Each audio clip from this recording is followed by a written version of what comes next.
Donn Marshall, and I'm running for the House of Delegates here in Berkeley County's 63rd District. I'd like to talk to you today about first responders and what we can do to help them help us. My family has deep ties to first responders. My grandfather was a police officer, and my father was a volunteer EMT, one of the founders of the Monongalia County EMS.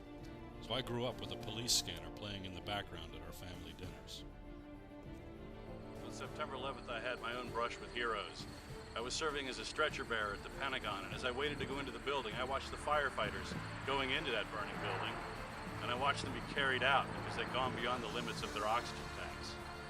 I was in the company of heroes that day. I have the highest respect for our first responders. These are men and women who rush towards trouble, men and women who protect us when we need it the most, and they don't complain. A firefighter won't talk to you about his equipment needs when he's rushing into a burning building. A deputy or a state trooper won't talk to you about their salaries when they're going into your house to search for a burglar. I know it's hard to talk about giving someone else a raise during these tough economic times, but when we lose experienced deputies to better paying jobs in Maryland and Virginia, that's a problem. When state troopers have to live in barracks here and leave their families behind elsewhere in West Virginia because they can't afford to house them here, that's wrong. These are the people that will step in front of a bullet for us. So we do need to talk about how we can increase their salaries so they can afford to live in the community they protect. Increasing salaries doesn't have to mean an increase in taxes. We can reallocate funding from spending cuts, or we could revisit asset seizure laws so that law enforcement could sell the confiscated property of convicted criminals and use that money to bolster their budget and pay their officers more. We also need to recognize that when it comes to first responders, we rely heavily on volunteers. In the 63rd District, this means the Baker Heights Fire Department. This is the home away from home of neighbors who respond to car accidents, fires, and more. When they arrive on the scene, you know things are going to get better. These are people who sacrifice time with their families to be there for us, and we know that one day they may be asked to sacrifice more than time. Let's see if we can recognize this service by offering them a discount on property taxes on the vehicles they use to respond to our calls for help. And let's see if we can build them a live burn training facility here in Berkeley County. Every year our firefighters are required to train in a situation that involves a live fire in a building.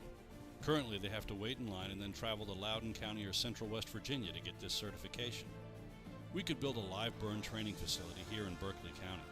In the past, the James Rumsey Technical Institute has offered land for such a facility. We should take them up on that. Then, not only could it be used for annual certification, but students from James Rumsey, Blue Ridge Community and Technical College, and RESA 8 could use the facility for their classes.